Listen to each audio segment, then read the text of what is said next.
without a strong Africa, you don't have a strong Black America. You know what I'm saying? Yeah. And that's something that people just don't realize. And we think that it's two separate things, and it's not. When you have the diaspora come together where, okay, we're making money here, there's a lot of, don't get it twisted, there's a lot of people in Africa getting money, right? So there's ways that we can help each other. Once we start to do that, it's a problem for the rest of the world. Woo.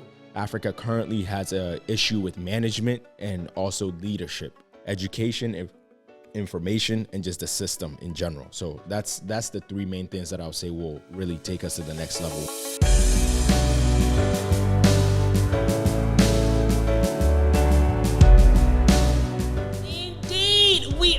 Back with another episode of the High Vibrations Only podcast, a place where we're all about inspiration, motivation, and elevation. I am so excited to have on the show today.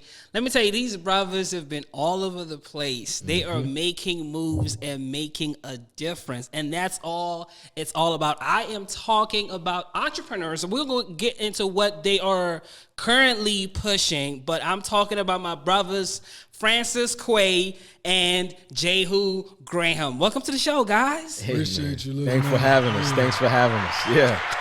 Let's go. Indeed.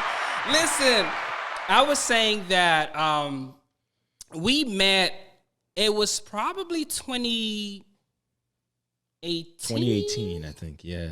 Yeah.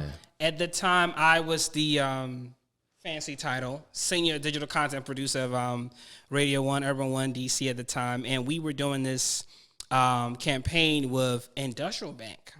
So they wanted to spotlight Millennials Making Money Moves was the name of the campaign. And I was in charge of that. And I saw what you guys are doing, repping the continent with Fly Shiki. You know what I mean? That's right. Yeah. That's how we met. But between then and now, you guys have been working around the clock with this new initiative that I think is so important, because one of the things we do on this podcast is to, as we say, you know, in the intro, is elevation. And part of that is financial elevation, you know, education.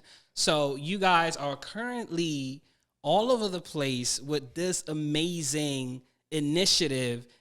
It's called Cheat Code. Yes, sir. That's right. Now, going from Fly Shiki to this, you know, you were the one, Jehu, you're the one that reached out to me first about this. He was like, you know, this thing we're doing to help the Black community and everything. And I was like, yo, that is something we don't talk about enough. Right. So I want to ask you, what made you say, you know what, it's time for me to move in a different direction? Because that's kind of different from Fly Shiki. Right. Absolutely. You know? Absolutely. Man, it was a special transition. Okay. I would say. You know, I've always been, you know, a sponge for information, and Francis was somebody that was always teaching, you know, through conversation. Anytime you get this guy in the room, he doesn't, if you put him in front of camera and tell him to teach, is a problem. But if you don't tell him that, he always teaching, you know what I'm saying? Yeah. But he was always teaching, talking about the stock market. I was always a sponge for information. Yeah. And once I started really implementing the stuff that he was talking about, I saw just drastic changes, like when it comes to, you know, my financial life in general. So just really attaining that information and him passing down that information to really change my life. And then I was like, hey, why not spread this across everybody that we know, our family, friends, and then from there, they brought their family and friends, and it just organically grew to where we are today. But that is amazing. We're going to get a little bit more into that. But before we do that, as you guys know, as is customary on the show, we like to do a toast. So go ahead, grab a glass. This right here is a toast to more life, to more health, and to more wealth. Amen. Amen. Amen. Amen. There it is. Yes, sir. Now, I was saying, now, when I met this guy right here, right, Francis, I remember short conversation. I forgot what we were doing, and you had to come to my office for. I remember. I forgot what it was. Yeah, you came with your kid that time. Yeah. I don't remember. What were we doing? Like, I have no idea. I can't even remember. Right. But in that short conversation, man, he had me thinking about a whole lot of stuff. You know. Yeah, this is probably when you had this idea to do this project, the movie, and the documentary, which I'm talking about. And I mean, it was a short conversation, short time we were together, but just being in your presence, I walked away being a lot more enlightened. You know what I mean? And so when he was saying about you're always a teacher, I can attest to that. Right. You know? Right. So what is the idea behind cheat code? Well, the idea behind cheat code is that the foundation is each one teach one, right? Yeah. So when it started with my father kind of teaching me about trading and investing in stocks and stuff like that, and that gave me an ability. I came home from prison, did 3 years in prison, came home and had to make money for myself, right? Yeah. And so being able to make money in the stock market from a little bit of money turn into a lot of bit of money, teaching other people that same skill set allows us to transform our culture. Yeah. Because when we realize that as Black people in this country, the only reason why we are in the position that we are as a group, socioeconomic group, is because a lot of the information has been kept from us. We're just now getting hip to information that other cultures have had for centuries, essentially, right? And so the way we look at things is the quickest way for information to spread is from one person to another. So, we teach, and then the students who come up and they learn and they master skill set, they teach other people, and we kind of pass down information about trading and investing that way. It's the same way that our ancestors have done for generations, right? We weren't a culture that sat down in classrooms and passed information or wrote things down a lot. It was really from one person to another. And so we kind of replicate that same model with cheat code, just making sure that we all level up.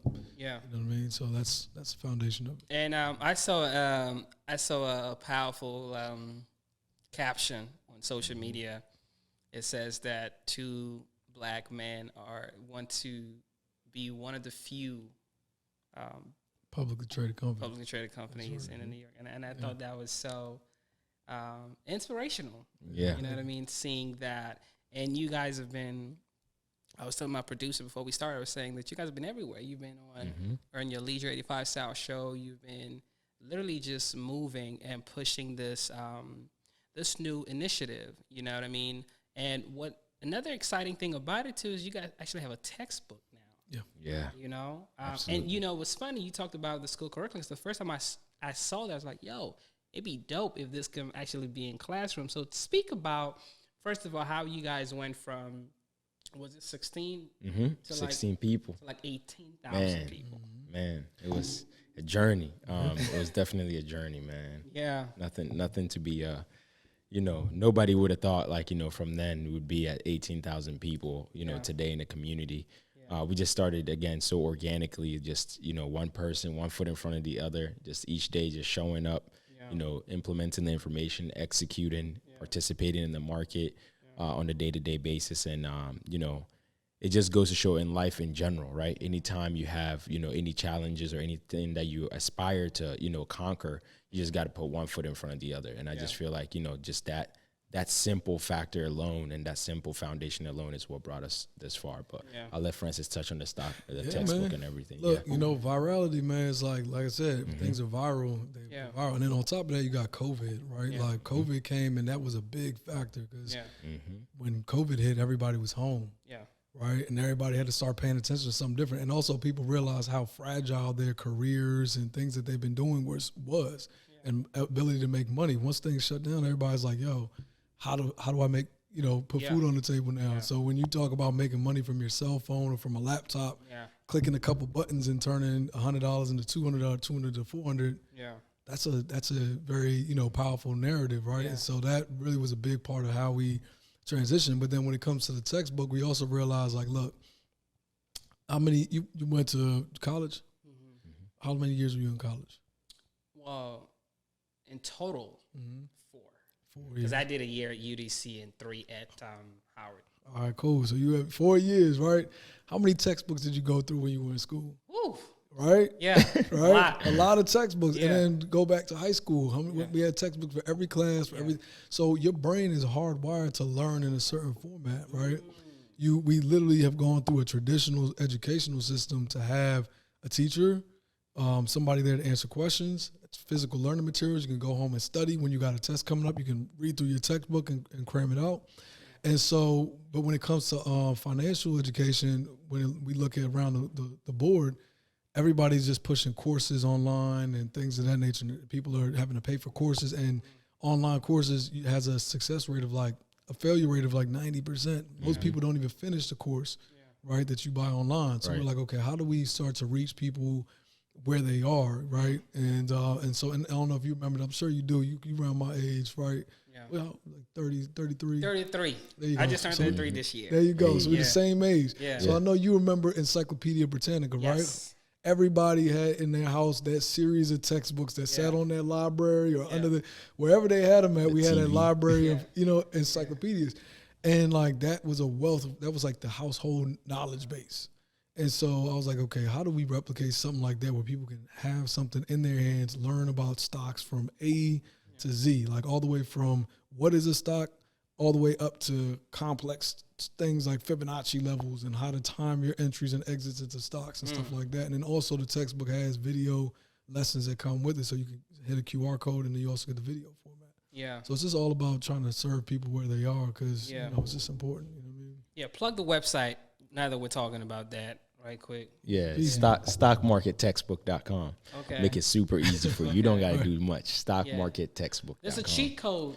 Website too, right? Yeah, definitely. So cheatcode.com, we actually own, that's our umbrella platform where you could go, consume the digital content that we produce as well as join the community, join the free live classes, free live trading floors, and just participate in the information on a day-to-day basis. That domain was not cheap, by the way. It was not. The domain was not cheap. Cheatcode.com. Because I've seen a lot of cheat code stuff out there. Yeah. We own the trademark as well, so That's dope. Yeah, that's dope. Ownership. How long did you take you guys to get the trademark done? Because close to a year. Yeah, close to a year. As a matter of fact, we were in a trademark war. A trademark war with somebody in our space who also was trying to do something that was the cheat code. Yeah. Right. And so, fortunately for us, we filed the trademark 1 week before they filed it, and we ended up getting the trademark, and they ended up having it. I don't know what they did with it, but no longer dissolved. Yeah, that is so important. And I want you to speak to. I know we're talking about cheat code, but briefly on trademark and the importance of it, because I don't think people realize that even this podcast, like I had to begin the process of doing a trademark for it because of how common the name is. You can put it on literally everything. You know what I mean? And people don't realize that in our community. Not at all. Well, the thing about it is this, right? What we see a lot of times, we don't think about those things ahead of time. And if we do, we might not understand how it works. And so something like high vibrations or cheat code, for example, it wasn't as difficult of a process to get the trademark because trademarking, you have different use cases, right? So somebody else could have cheat code for, let's just say, music. Matter of fact, there's a music podcast called The Cheat Code. So they might have a trademark for cheat code in the concept of music. We have the trademark for cheat code for online educational platforms, right? So if you want to do a class online, it doesn't matter what the topic is, and you call it the cheat code, we got some issues, right? Yeah. So there's just different categories of classes that you can get for trademarks. Yeah. It's not that expensive. It is important to do because again, like our whole business would be completely different right now if we didn't pursue that ahead of time, which was I'm glad we did. Yeah. Right. Yeah, absolutely. When you speak about, the things that we're the last ones to know of as a community, why is it, in your experience, what do you think is the issue with especially black folk when it comes to the stock market? What is the hesitation that we have with doing that? We always getting scammed. Yeah. So black people, it's unfortunate. I think a lot of things that are introduced to us too, we're introduced in the wrong way. It's like somebody finds the information first, and maybe that person gets greedy, like, oh, there's such a huge market share, and then they might not be a full expert in the space, so they're like, all right, how do I monetize this? But they go about monetizing it wrong without the education, because the people are not educated on the topics yet. So it's like, if you go and try to educate the people and you're not the most, efficient person in the process, you're obviously going to end up stepping on toes. And based on, obviously like past experiences and not being able to trust different, communities and things like that, it's like, all right, like once we're burned once, especially if you think about things like Forex, that's something that, it always comes up. Perfect example. It's like, all right, Forex was introduced to our community in a very like not not educational. Yeah, in a scammy way, pretty much. So the person that came essentially introduced it was just the whole thing was, okay, network marketing. It wasn't about the education and actually learning the skill set to monetize in the Forex market, because it is $1 trillion market. It's actually a very real thing that a lot of communities monetize on the day-to-day basis, every single minute of the day. So it's like, all right, why is it that, so that's the reason, honestly. In my honest opinion, I believe that's just one of the things that just goes around in our community. But it's unfortunate. Yeah, and if you look at even the Forex space at that time, again, this is the largest financial market in the world. Right? Forex. You're talking about currencies, money. You're literally trading money back and forth. Very legitimate industry. But the majority of the people who were pushing it online were a lot of black entrepreneurs who were selling the memberships, but not actually the skill set. And so then when you get people who come in and they try their hand, they're like, okay, I'm gonna go ahead and test this out. They have a negative experience, so now they no longer want to. Now everything in that realm becomes scammy to them, right?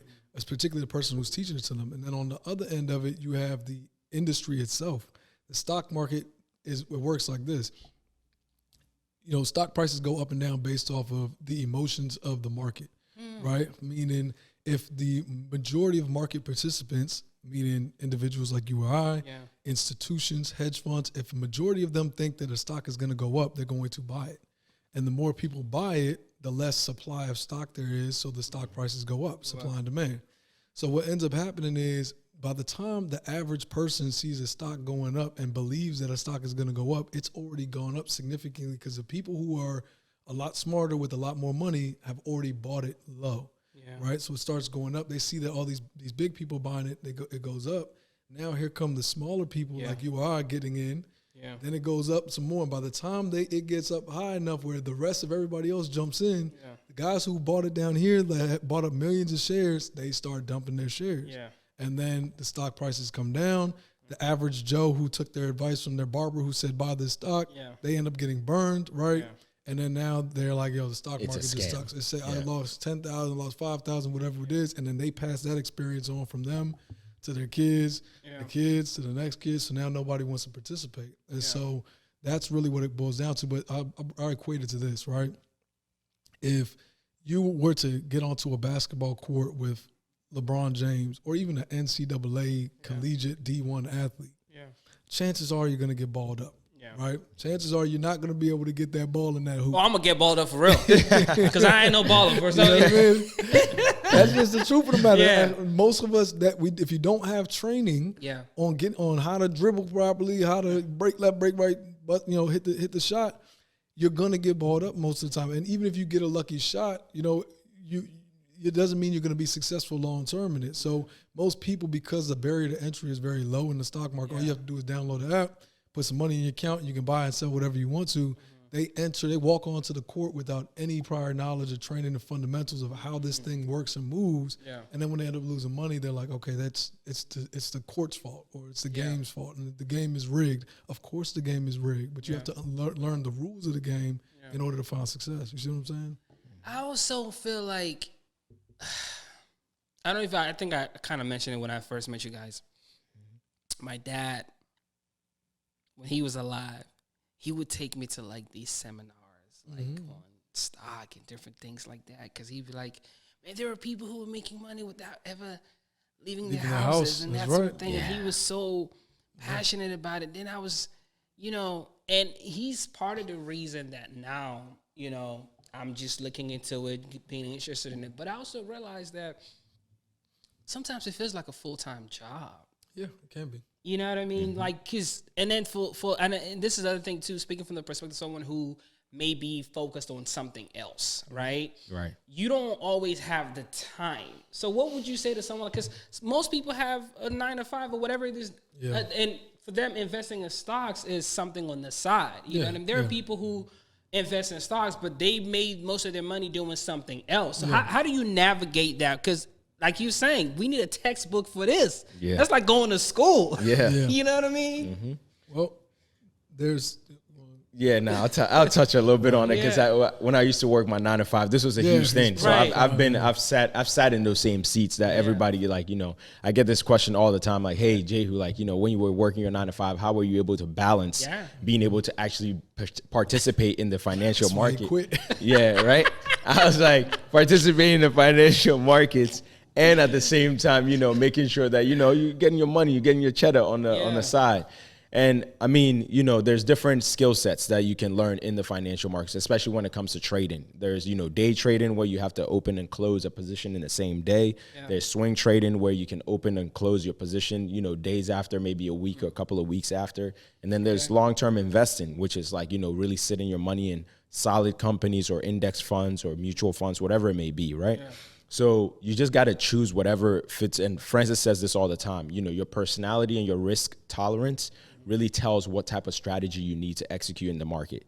Personally, I'm not somebody that's like overly risk averse, but I'm medium, right? I understand the risk, and if the risk makes sense, I'm more than willing to participate in it. Yeah. You just got to make sure that your risk, your downside is not as great as your upside when it comes to stocks. Okay. So when I was working my 9 to 5, you know, I'd be trading, getting into trades, you know, get on calls or like, you know, be in a group text back and forth. Yeah. I'd have something to do real quick, get my money, place my trade. Yeah. I know I'm confident in the position I trade just because I've practiced. I was putting, before I started trading, education is also extremely important. Yeah. I was putting in a lot of hours. Like I'm talking midnight hours, and this guy's at night hours. It would be up to like 4 or 5 a.m. Just talking about stocks, companies, the CEOs, the management for the companies and things like that. So you just got to make sure that before you enter the market and participate, you got the education and the foundation solid. Yeah. That way, when you're making the decisions in the market, you know that your decisions are going to play out exactly how you need them to. Yeah. But eventually, for me personally, once I got to the point where I was so confident in my skill set, being able to like, you know, pull money out of the market whenever, you know, I felt like pulling money out of the market, just participating in the market, I was able to actually fire my job and, you know, go full time. Wait, stop. Yeah. Stop. Yeah. He didn't say I quit my job. Nah. He said I fired my job. Yeah. I did tell him I quit though. In a text. In a text. We was over here. We were at Bar Louie. Yeah. Wait a minute. Yeah. I would never forget. We went to Bar Louie. Yeah. This man was like, man, look, I missed out on 20 bands today because the rest of the group text hit the trade. Some dudes made 30, some dudes made 8,000, and he was I was like, busy working. Yeah, he was like, man, I sold my position because I was at work. So and he was like, I missed out on 20,000. He said, man, F this, man. He whipped out his phone and literally sent the text. He said, hey, Sarah, I'm not coming into work. I'm not coming back. I'm not coming back. You ain't even put it in 2 weeks. Nah. I said if they were gonna fire me, they didn't put it in 2 weeks. So I was like, hey man, that's a word right there. Yeah. I was like, listen, I missed out on 20K. The next 20K, I want to make sure I'm not missing that one. Text like, hey, listen. Yeah, nah. I ain't coming back. Nah. And see, here's the thing about it. What people got to understand about working a 9 to 5 is that there's so many opportunities in the market. Like literally, the stock market is open from 9:30 to 4, right? So if you work a 9 to 5, it's gonna be very difficult to make those hours, right? But that's not the only market, right? Forex is open damn near 24/7. Yeah. Futures is open like 24/5. Yeah. Like crypto is open 24/7 every single day, et cetera, et cetera. So if you're working a 9 to 5, you can make hours to trade other assets. So Forex is currency pairs. Futures is trading commodities like oil and gas, gold, wheat, pork bellies, like, bacon. Like bacon prices go up, you're not making any money from that. You spending that money if you're eating bacon or whatever it is, gas, you spending money on the gas, but you can actually make money in the futures market trading those commodities back and forth. And so when you learn how to do these things and you learn how to trade one asset, you can trade multiple assets. And so when you come home from work, you can carve out 2-3 hours of your day to day trade other asset classes, right? And the thing is, the reason why it's so important, bro, is like, look, you go to work and you have a set salary. Every 2 weeks, you expect a certain paycheck. There's nowhere else on God's green earth that you can take your paycheck, put it into an account on your phone, click some buttons, and then double your paycheck or triple your paycheck or quadruple your paycheck. Like people do it every single day. That's what happened with him. He saw the first $20,000 on a phone. It's almost not even real. Yeah. And so it's like, if you can do something like that, why would you not at least spend the time and effort and educating yourself on the opportunities? Like, this is where the richest people in the world operate. Like Jeff Bezos, Elon Musk, Warren Buffett, these guys are not billionaires, not the richest people in the world solely because of the business. They're the richest people in the world because they own the stock of the business. The business is publicly traded. Yeah. So Bernard Arnault was the richest person in the world. Like last year, he overtook Elon Musk. That's the guy who owns Louis Vuitton brands. I think Elon's back up now.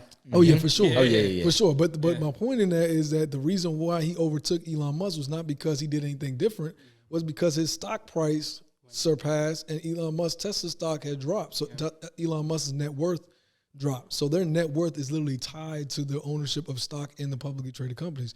And so this is where people become billionaires, and that's why when we were talking about taking our company public and that being our ultimate goal, there's only six black-owned publicly traded companies. Is that small?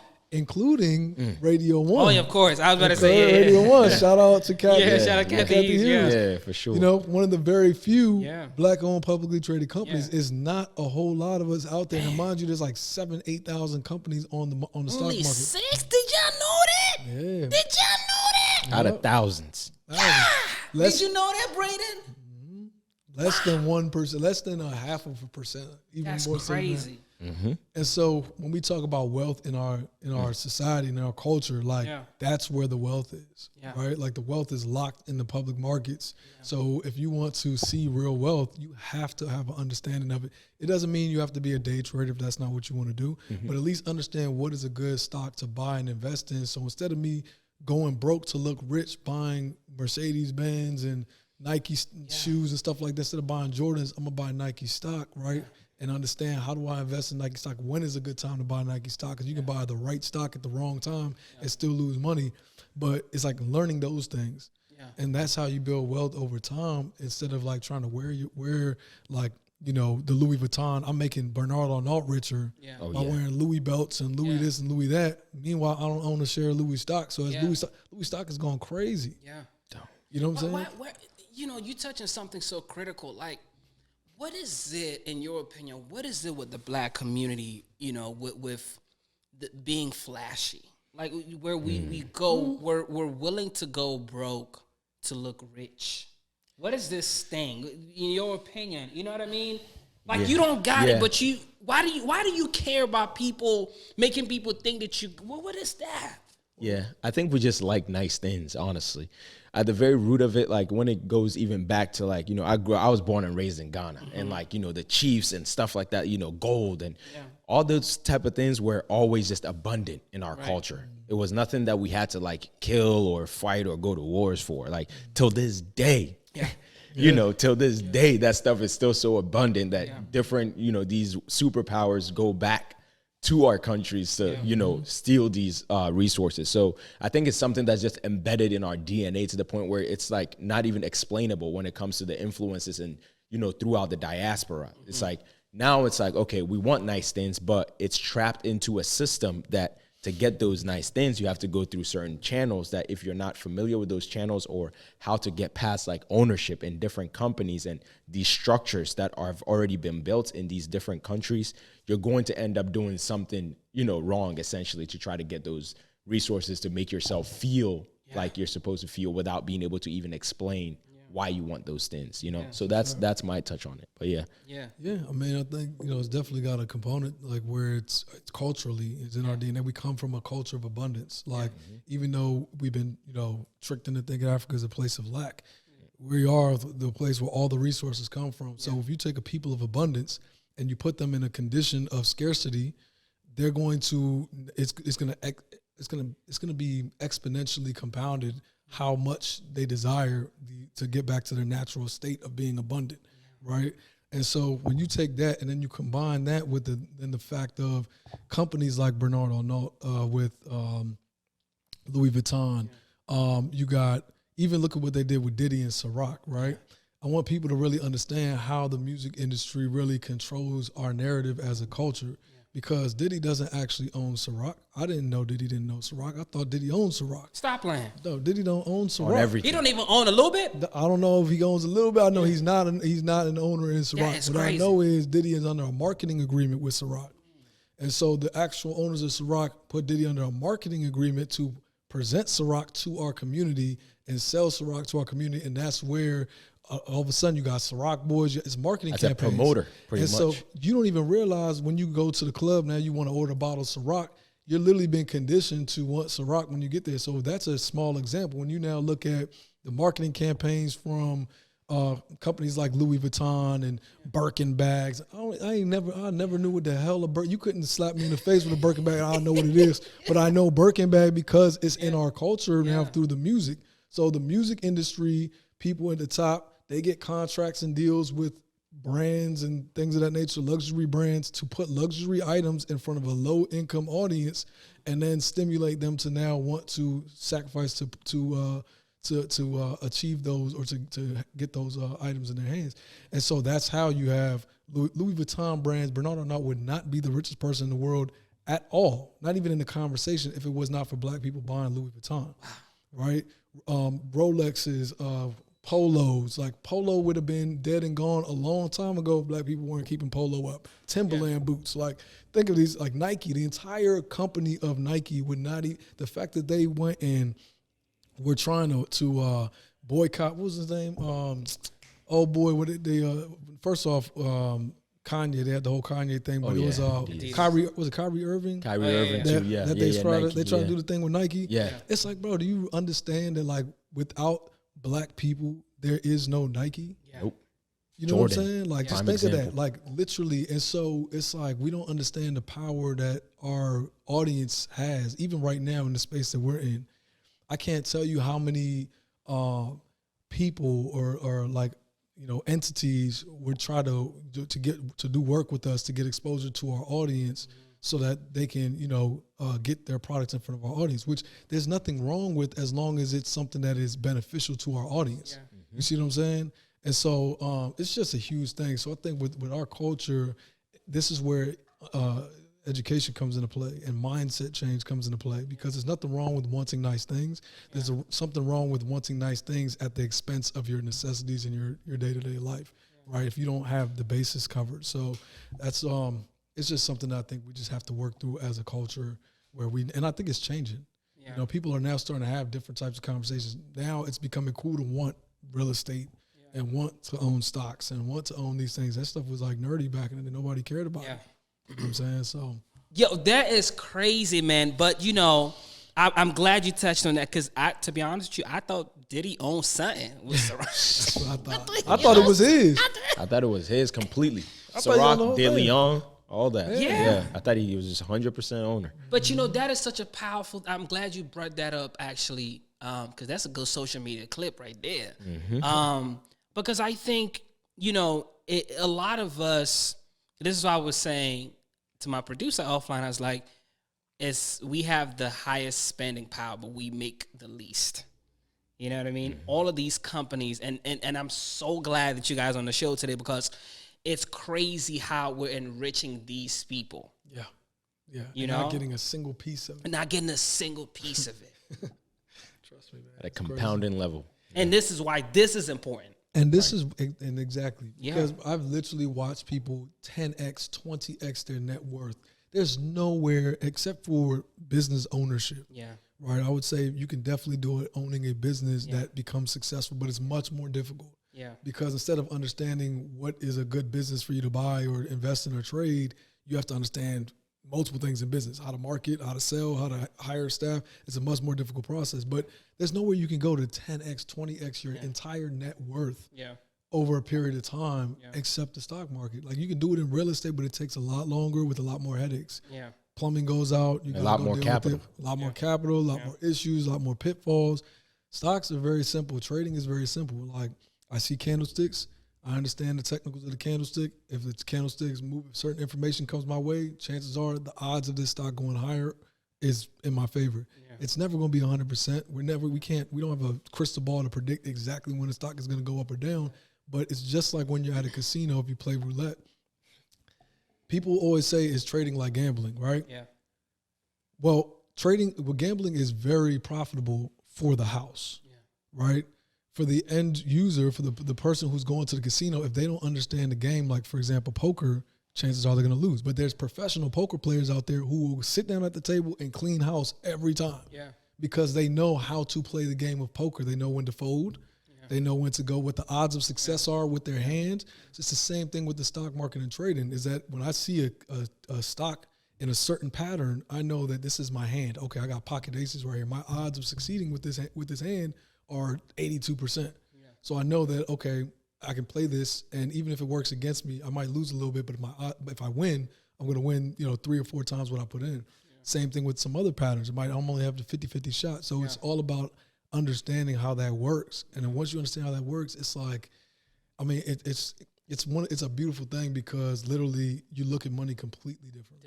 Yeah. Like, I don't look at money as something I have to go and necessarily work for now. Like, if I work for something, I'm working to build something bigger. Yeah. Right? Like, we're working within our company to build something much, much bigger. Yeah. I can't trade my way to $1 billion. Mm-hmm. Right? I mean, just realistically, it's just not going to happen most likely. But I can build a company that can become $1 billion company. Yeah. And, now when I work, my time that I'm going into is going in for equity. In something that's bigger. It's not going in for cash per se. It's going in for equity. Now I'm building a larger equity pool. Yeah. So it's just something that, like, I just think is, man, I could talk to you forever, bro, because you keep bringing up some key points.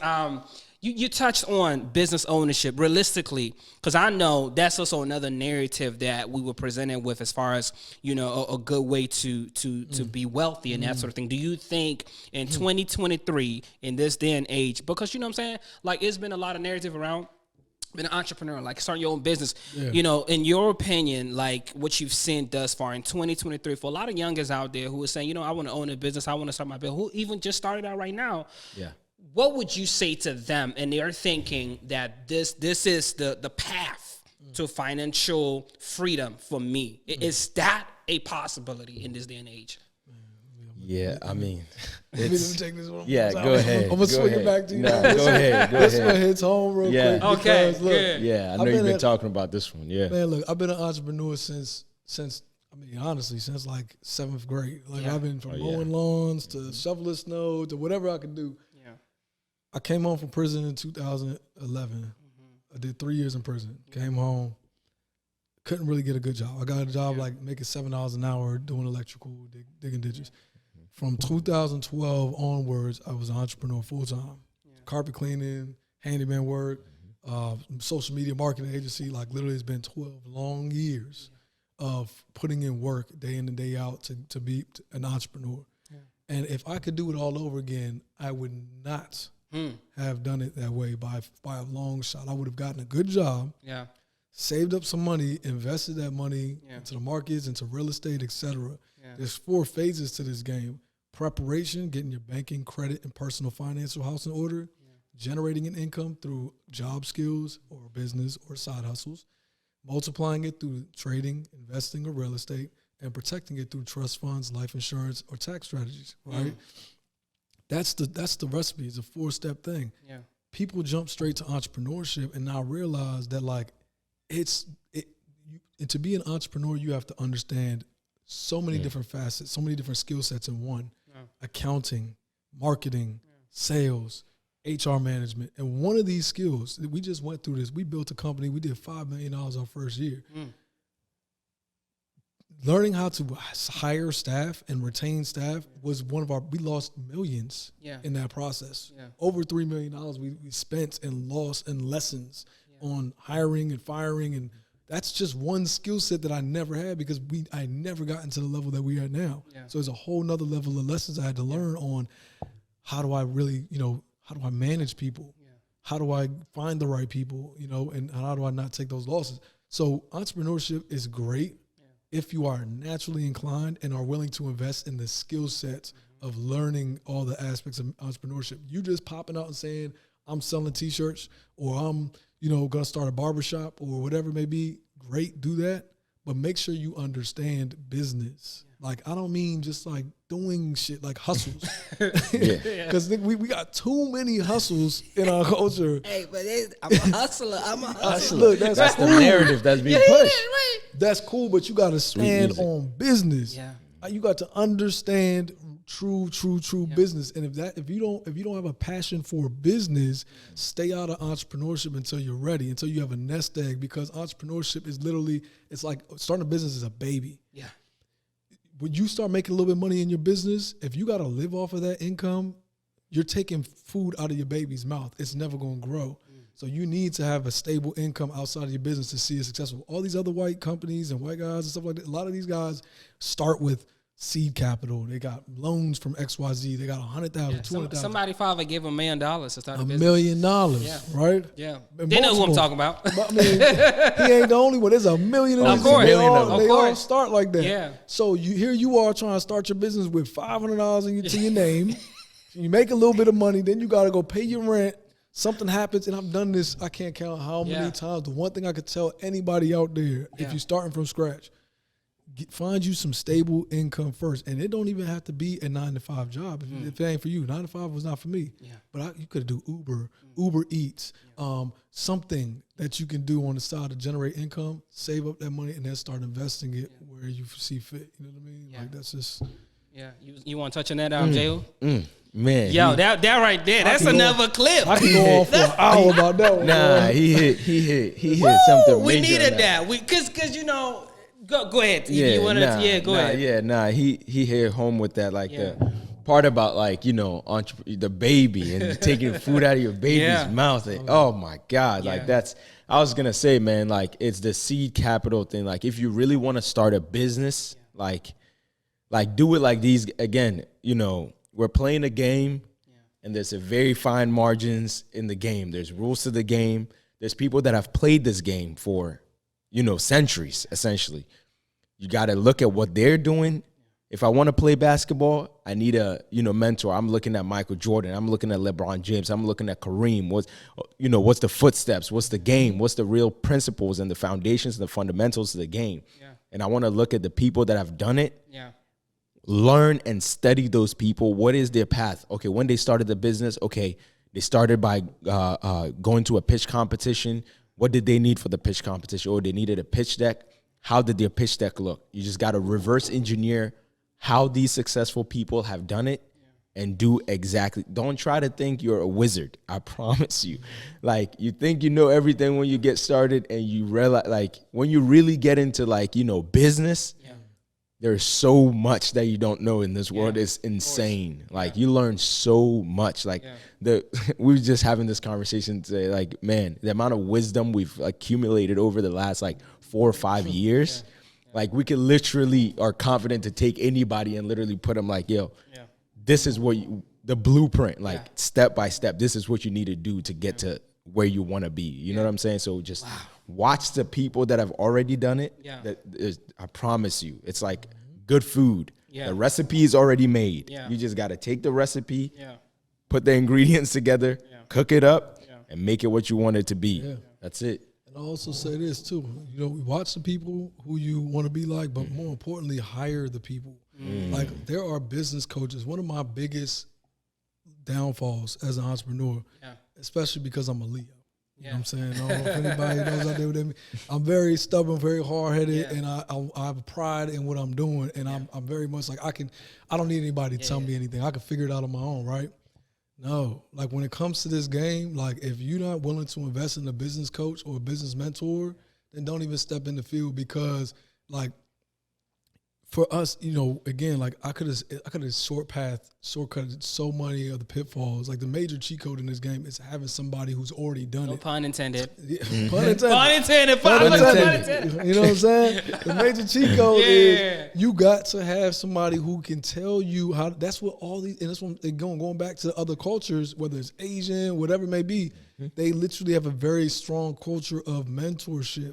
We try to, you know, point the finger at a lot of these white entrepreneurs as, oh, you got a head start because your daddy did this and he taught you the game and gave you the money. That's what you're supposed to do. Yeah. You know what I'm saying? That's what we're supposed to do as parents and as people. We're supposed to want to exceed. Same way Asian cultures do. Like, there's nothing wrong with nepotism to the point of saying, okay, if I become successful, my job, like right now, I'm teaching my son right now trading. He's 12. He's learning how to trade. He reads our stock market textbook. I got him, money in his account to trade. He's going to have a 10 times head start over your kid. Yeah. And that's what he's supposed to have, right? Yeah. But if you don't have that, you got to go find somebody who can do that for you.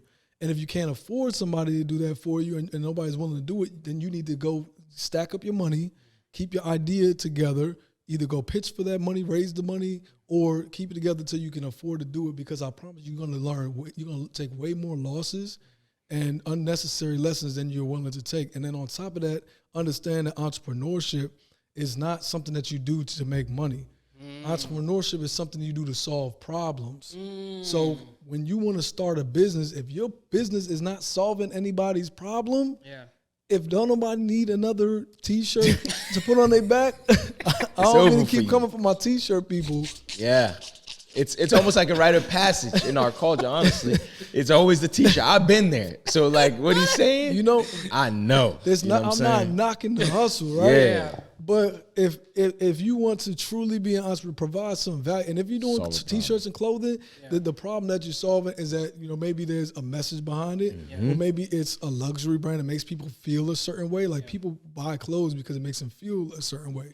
So the problem that you just understand that if you're going to enter into selling T-shirts or doing whatever it is you're doing, you understand what is the value I'm bringing to the environment. Like, nobody cares about your brand because you put it on a thing. Yeah. Understand that you're creating an experience that people are going to feel something, and that's what you're selling. Yeah. You're not selling the physical T-shirt product. So if you don't look at your business in that way, you're just like, oh yeah, I'm about to take $100, buy 10 T-shirts for 10, flip it to 4. Like, bro, then say support black businesses. And then say support black business and get upset because you're not you're not doing good business. You know what I mean? That's the problem. And then that's another thing, man. Listen. You're not doing good business. Listen. You're not doing good business.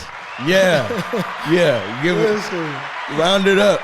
Listen, man. Woo. I know my ladies out here, my women are going to feel this one. Listen. Speak to them. All the ladies out there can attest to this one, right? Yeah, talk to that camera right there. All y'all ladies out there, because I've been through a couple different girlfriends that had the same problem. And my girl right now tell me all the time, y'all go to these hairstylists or nail salons or whatever it may be. They charging crazy money. Their service doesn't be as good as you would expect it to be. They got subpar service. You're dealing with unprofessionalism a lot of times. You're arguing with y'all. Done seen plenty of things going viral about somebody getting cussed out by their hair salon person or whatever it may be. And then they just keep inflating the prices because demand is still so high, right? That's a prime example of what I'm talking about. People not doing good business. They're doing these hustles, and then we as black entrepreneurs get a bad name and a bad rep because people like, see, this is why I don't do business with black businesses, right? Because XYZ. Now, we can cut down on that tremendously if everybody takes their business seriously enough to make sure that they're doing business properly, right? Understanding how to deal with customers and customer management, right? How to have conflict resolution, how to, all these different things play a factor. And I'm going to even say this too. If you're not personally developed enough to deal with people, like business doesn't happen in a vacuum. You have to be good with dealing with people, whether that's customers or staff members. I am not great at dealing with people. And I'm saying this because it's my person. I know I'm talking to the entrepreneurs out there who probably going through the same thing. I'm a super introvert, right? And so I don't like managing people. I don't feel like I should have to babysit you and tell you what you need to do when I hired you to do a job. You should know what your job is. But that's not how, unfortunately, employees work, and that's not how a lot of things work. So if you don't learn people skills, you're going to have a hard time in business too. So overall, the message is, if you're going to be an entrepreneur, take the time to take your business seriously enough to learn the key skill sets that are required to run a successful business. Right? And don't be out here giving black businesses a bad name. I'm going to tell you right now. Amen. Indeed. Making this all Woo, that was so good. Is there, I was talking to, maybe this was 2017, 2018, I think it was, maybe. Talking to a friend of mine out of Oakland, and the topic of, stocks came up. I was trying to tell her that, you can actually make a lot of money if you got this great job, but you can invest in stocks. She says to me, nah, how is that going to be possible? I said, no, it's possible because but you need a whole lot of money to invest in stocks. The reason I bring that up, leading me to my question, is that because that's another misconception a lot of people have. Realistically, what is the least amount of money somebody can have right now as we speak to get started in the stock market? Man, it's however much money you're willing to lose, and you can't be emotionally tied to the money that you invest because you make irrational decisions when your emotions are tied to the money that you're investing. I personally, once I got the information, like I'm talking the education, I'm talking 4 months of just immersive learning. A lot of us go to school, college 4 years, high school 4 years. Yeah. And your hope is to get a job that's paying you like, $70,000, maybe $100,000, a really good job, you're comfortable. Yeah. But this is a market that you're essentially going to school to learn how to make money, unlimited amounts of money, right? However much money that you want to put in work for. Yeah. So it's like for let's say a good 6 months of just immersive learning, like you're really locked in. I'm talking, you're learning, 3 hours a day, 2 to 3 hours a day consistently for a good 6 months. You'll be able to get I started with $1,200 and I was able to trade that up to, I think 18,000 or it's 40,000. Yeah, I hit the 40,000. Yeah. Yeah. But yeah. But you started with $1,200. $1,200. Okay. Yep. I'll never forget. Yeah, I did $2,000 to $100,000 in 24 days. 24 days in my girl's account. Yep, and I got it. If you go on my Instagram, go back to my very first post. To this day, my very first post is that post. I was testing out the cheat code algo, which is our software. Yeah, and literally went from $2,000 to $100,000 trading. But obviously, it was right conditions because it was COVID. A lot of companies were skyrocketing and stuff like that. But the point is that you can start with any amount of money. Yeah. If you want to get into investing, you can buy partial shares. You can buy partial shares on Robinhood right now for $5, $10, $20. Yep. It doesn't matter what it is as long as you get started. And then the other part of that is to say you have options, which is a different type of instrument based on stocks that are much cheaper than the actual stock. The stock might be $100, but the options contract might only cost me $10, right? And then on the other end, you have dividends, right? And dividends are a key thing I want everybody to understand as well, because you can start with $10 a week buying a dividend-paying company, right? There's companies out there that are, let's say, own real estate or own natural gas pipelines. These companies that own natural gas pipelines, they call like MLPs, Master Limited Partnerships. These guys own pipelines, and as oil travels through the pipelines, they get paid in what's called tolling. So as a certain amount of volume of oil goes through, they get paid based on that. Now, their expenses are very low, but the income they make from the oil going back and forth is very high. So that is crazy. Crazy, bro. And mind you, the craziest part is some of them pay 14, 15% dividend yield, which means if you buy the stock, every year you're going to get 15% of your money back paid to you as a check or added to your account. So it's almost like earning rent from an apartment building. Monopoly. So, or you can buy REITs, which is real estate companies who own, like this apartment building right here is most likely owned by a real estate investment trust. Yeah.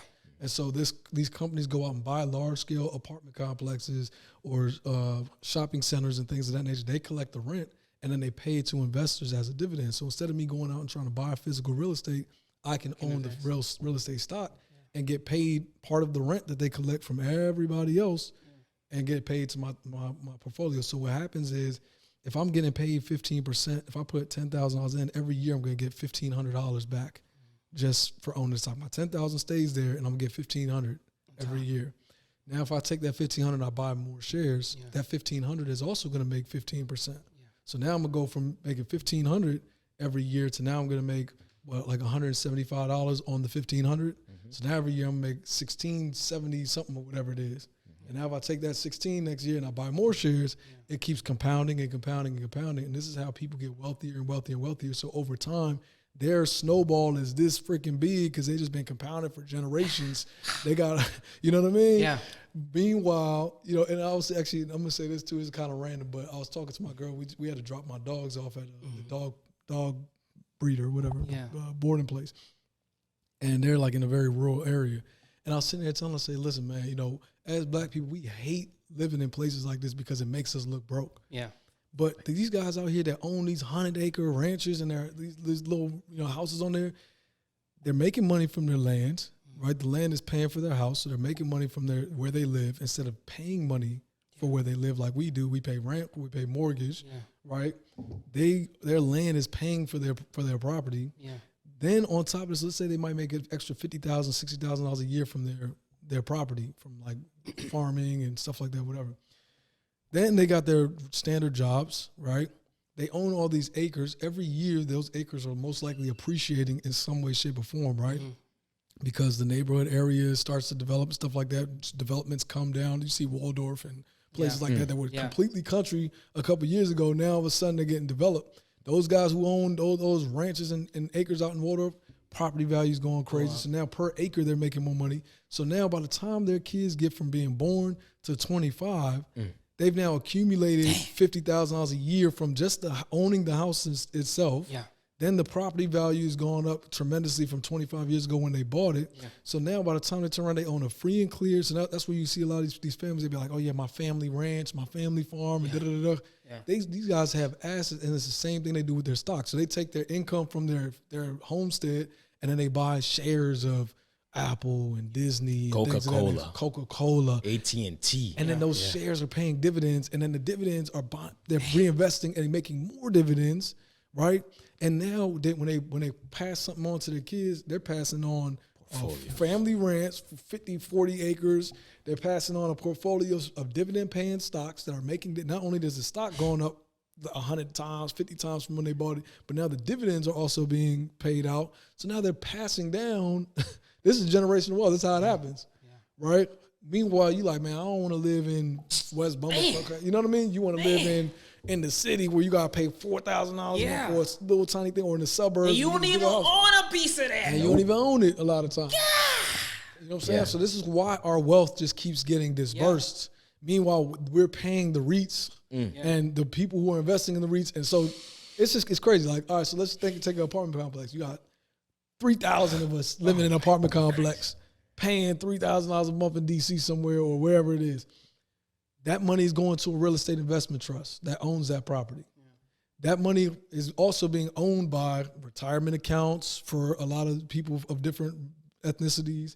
People of different ethnicities who are smart enough have been investing in that REIT, put money into. So now that same person in Homestead is getting dividends from your rent. That is crazy. That just made me feel bad. You know what I'm saying? You feel me? And so this is how our money keeps, even if you're not spending your money on like Nike, this and the third, it's still going in the hands if you don't have ownership and if you don't understand how the money system works. This is how the money flows. It goes from your rent to a REIT to somebody else's investment. We gotta bring y'all back for part 2, dog, because you keep talking and I'm like, it's just a lot, man. And I think infinite. It's so much that we don't know. Yeah. You don't know what you don't know. It's so much we don't know because everybody chasing the same things. Mm-hmm. You know what I mean? But you mentioned something. You guys have an app. Mm-hmm. If someone wants to. What's the app? Cheatcode.com, man. And it's everyone in the App Store. Everywhere. Everywhere, every place worldwide. Cheatcode.com. You can find it in every app store, Apple and Android.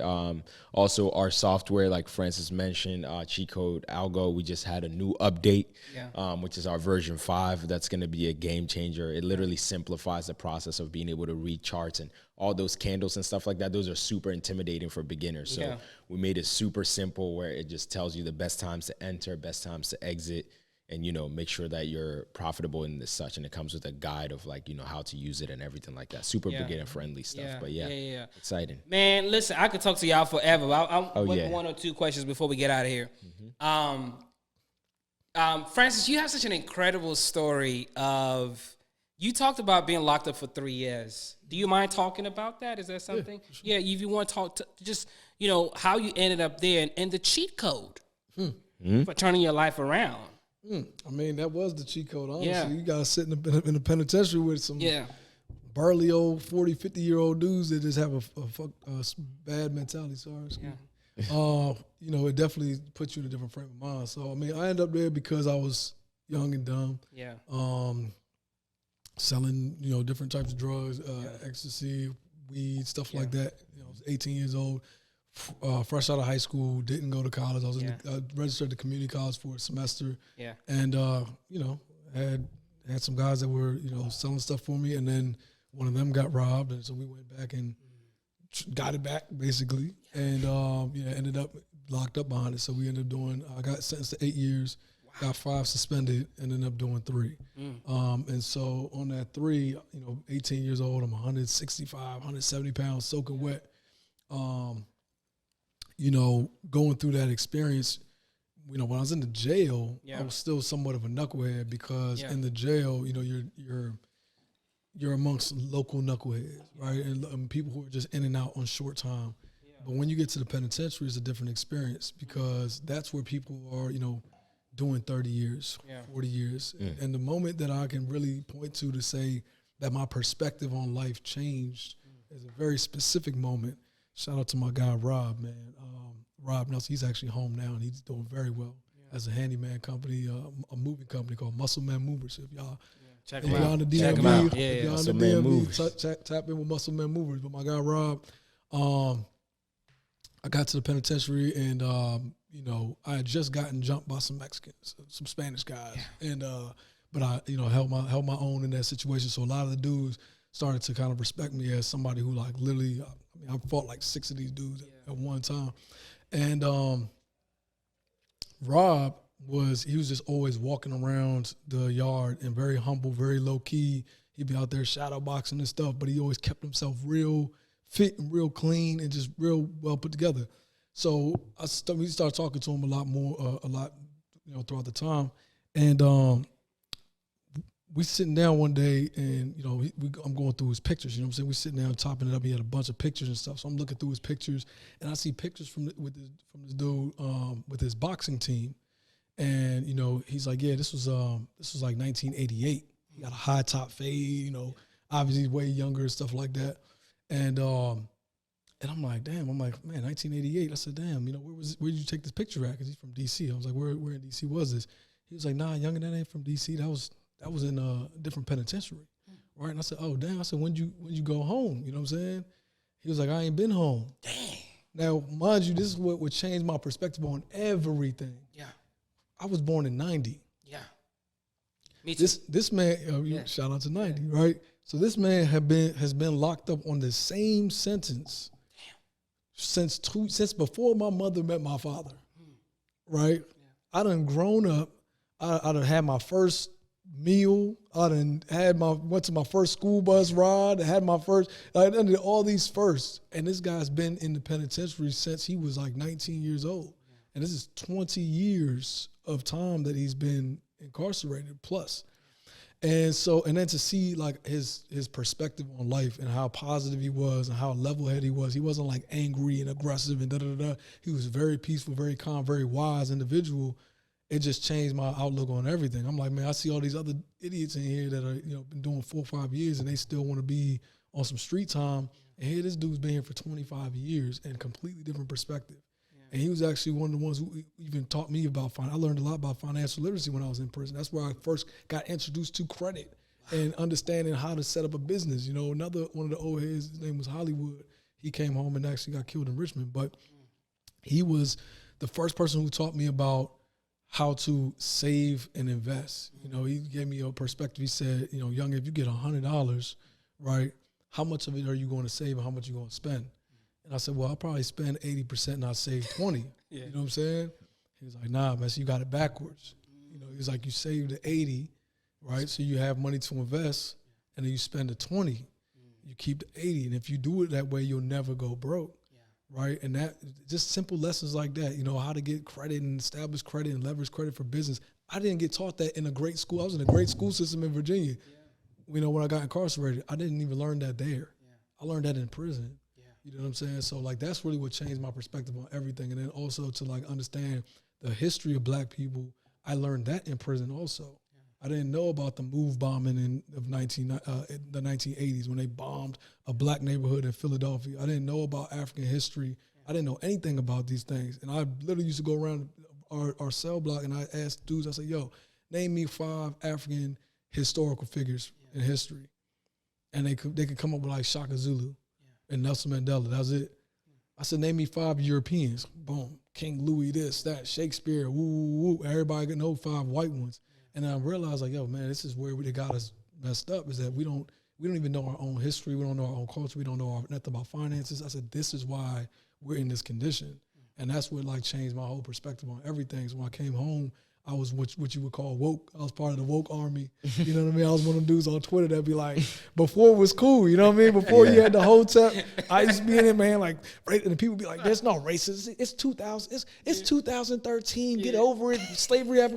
Nobody was on the woke train, man. It's before Black Lives Matter and all that. Everybody used to call us like hoteps and this, that, and the third. So that's where it all happened at, man. Oh, man. That's real such soldiers, man. Yeah. No, Jehu, wow. Listen, we got to wrap up. But Jehu, I want you to speak before we wrap this up. Yeah. As African kids, how can we make sure that we continually give back to the continent and that the continent does not die? You know what I'm saying? Because I've always believed that. I talk to my little brother all the time. We're 7 to 8 years apart. And I was like, we never grew up in poverty. We were lucky and that sort of thing. But I think one of the crazy things about the continent is it's not like here where there's like the urban and then it's, sometimes you're living within inches or, yards of somebody who does not have. So while you might be driving around in an expensive car, it might be some kids who are walking around bare feet. And reflecting on that, for me, what I'm so passionate about, of course, is a commitment to the black race all over the world, but also understanding that the goal is not for people to leave the continent. The goal is for the continent to be self-sustaining. I don't believe in people, shouts out to everybody who's done that, celebrities, that's great. But I don't think going to the continent and adopting a kid is going to help that kid's family, because the kid may not even recollect their family. They may not even have any knowledge of that. I believe that we want to create a continent that could sustain itself. In your opinion, what can we as African kids all over the world, what can we do to make sure that the continent does not die and that the continent is what it's supposed to be? Yeah, man, that's a packed question.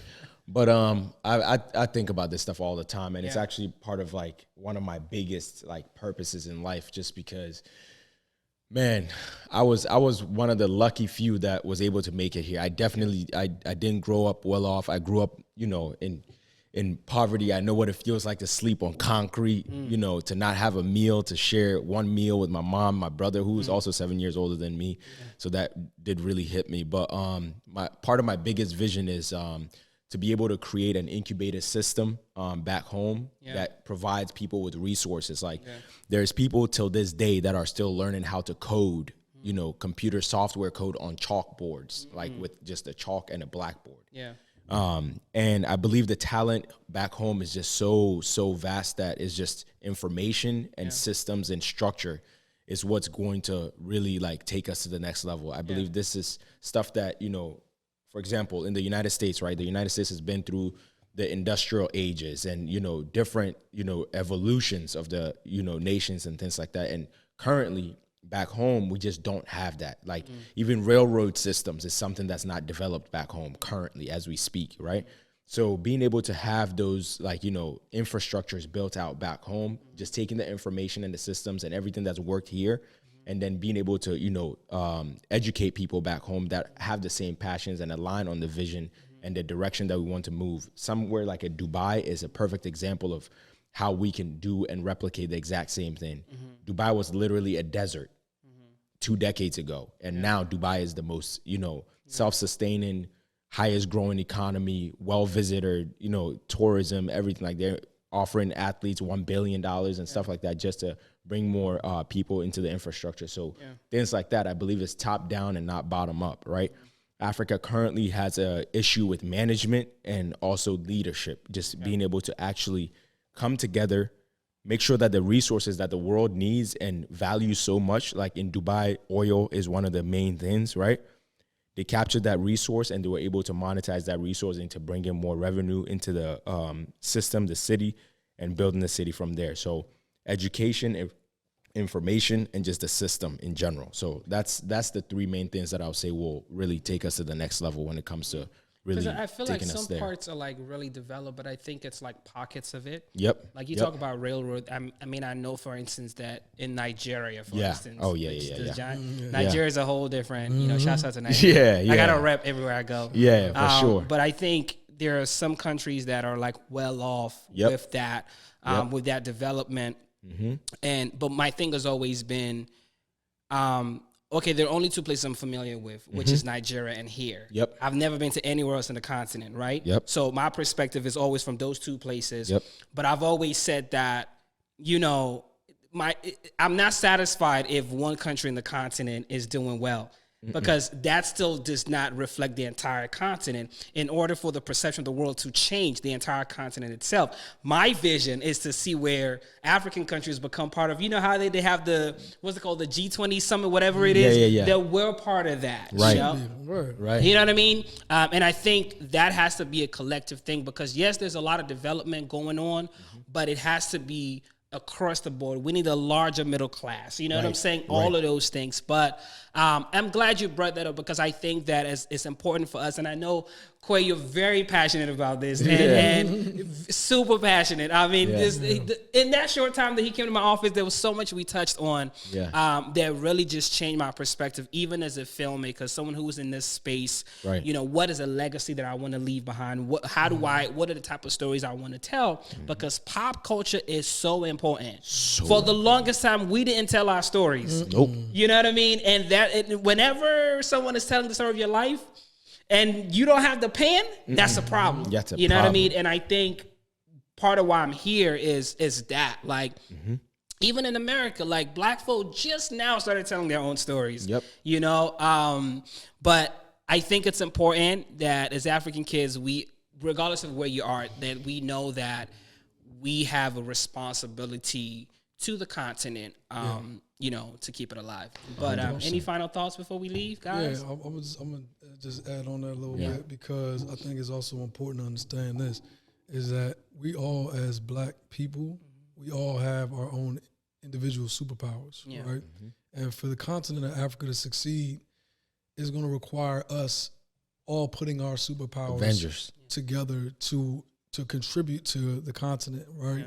And so when you look at, you know, how us as a people, how we move and how we do things, a lot of it has to do with media, right? The rest of the world has painted a very specific picture of Africa through the media that has negated investments, that has negated, you know, us in particular going back and doing anything with our culture and with our people.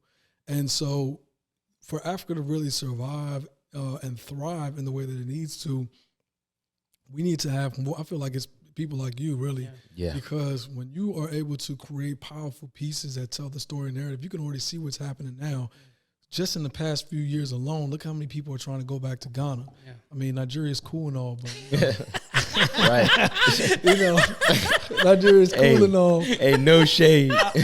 I'm just saying. You got to rep. I get it. I'm just saying because of, you know, you have Afro, what's it called?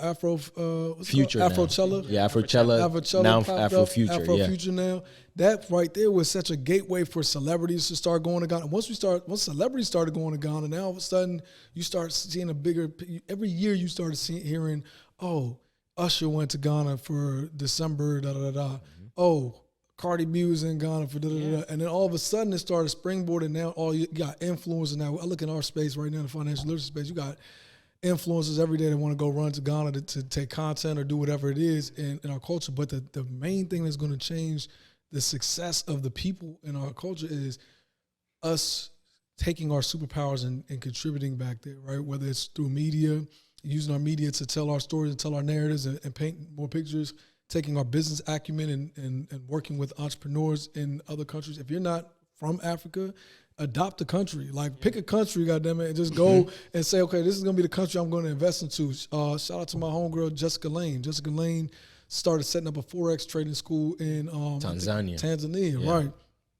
And use her superpower of Forex trading and skill set to set up a school there that's going to change and impact lives. Yeah. Like, that's how we really start to see our narrative start to change on the continent, because without a strong Africa, you don't have a strong Black America. You know what I'm saying? Yeah. And that's something that people just don't realize. And we think that it's two separate things, and it's not. Yeah. Because, when you see Chinese people in America, they typically are where they are because they got some type of foundation from back home in China, right? Mm-hmm. Or there's some type of cross collaboration. Hispanic folks come here all the time, and they're making money here, sending money back, and they're ping-ponging, helping each other grow, right? The money they make here, they go and help build infrastructure there, and it goes back and forth. But they have a strong root in who they are, where they come from, and what they need to do, and what their purpose is.